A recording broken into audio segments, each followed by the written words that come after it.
রাতের অন্ধকারে কোথায় যাচ্ছে হাজার হাজার মৌমাছি? অভিযান লিচু ফুলের মধু সংগ্রহের। কিভাবে লিচু ফুলের মধু সংগ্রহ করা হয় পুরো প্রক্রিয়া থাকছে এই ভিডিওতে। কালোজিরা ফুলের মধুর মৌসুম শেষ হতেই শুরু হলো নতুন প্রস্তুতি। গন্তব্য পাবনার ঈশ্বরদী লিচু বাগানে।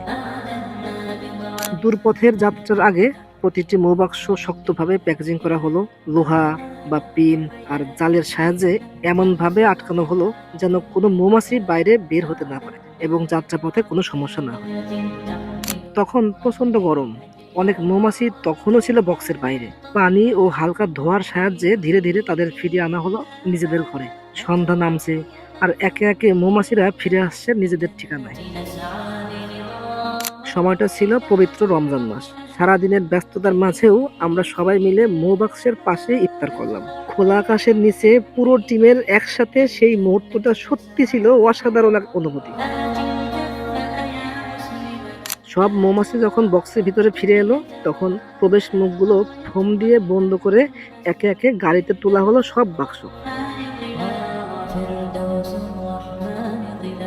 এরপর শক্ত করে দড়ি দিয়ে বাঁধা হলো যেন দীর্ঘ যাত্রায় সবকিছু নিরাপদ থাকে।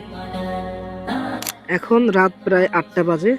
আমরা আল্লাহর নামে রওনা হলাম লিচু বাগানের উদ্দেশ্যে।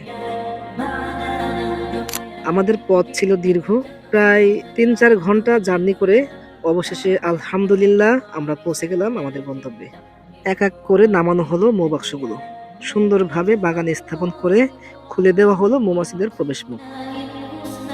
তখন রাত প্রায় 2টা, কিন্তু কাজ তখনও শেষ হয়নি।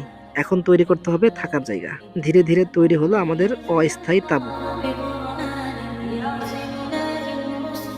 আমাদের তাঁবুতে কিছু সময় বিশ্রাম নিলাম। ফজরের নামাজের শেষে ক্লান্ত শরীর কিন্তু মন ভরা শান্তি।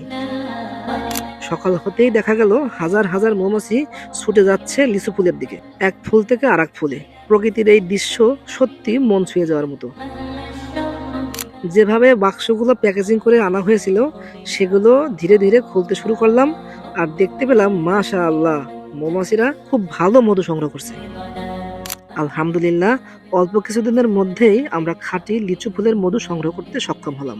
যদিও এবছর অতিরিক্ত বৃষ্টির কারণে আশা অনুরূপ মধু পাওয়া যায়নি। পাশাপাশি আমরা পরীক্ষামূলকভাবে এবছরে অল্প কিছু চাকসহ মধু সংগ্রহ করেছি আলহামদুলিল্লাহ। এভাবেই শেষ হলো এবছরের লিচু ফুলের মধুর মৌসুম। এখন আমরা মৌমাছিকে বাড়িতে নিয়ে যাওয়ার প্রস্তুতি নিচ্ছি। সেই আগের মতোই বাক্সগুলো ভালোভাবে প্যাকেজিং করে রাতে গাড়িতে সাজিয়ে দিলাম। সাথে নিলাম আমাদের সংগ্রহকৃত মধু, মোম, তাঁবু ও অন্যান্য প্রয়োজনীয় আরো অনেক কিছু। এখন আমরা বাড়ির দিকে রওনা হলাম। দীর্ঘ যাত্রা শেষ করে আলহামদুলিল্লাহ আমরা ভালোভাবে নিজ বাড়িতে পৌঁছেছি এবং বাক্সগুলোকে একটু উঁচু স্থানে স্থাপন করলাম।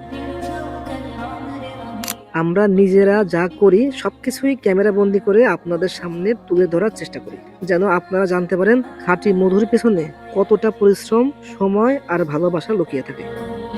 ভিডিওটি যদি ভালো লেগে থাকে তাহলে খাঁটি মধুর পেছনের এই অজানা পরিশ্রমটা অন্যদেরও দেখার সুযোগ করে দিতে একবার হলেও শেয়ার করে দিন।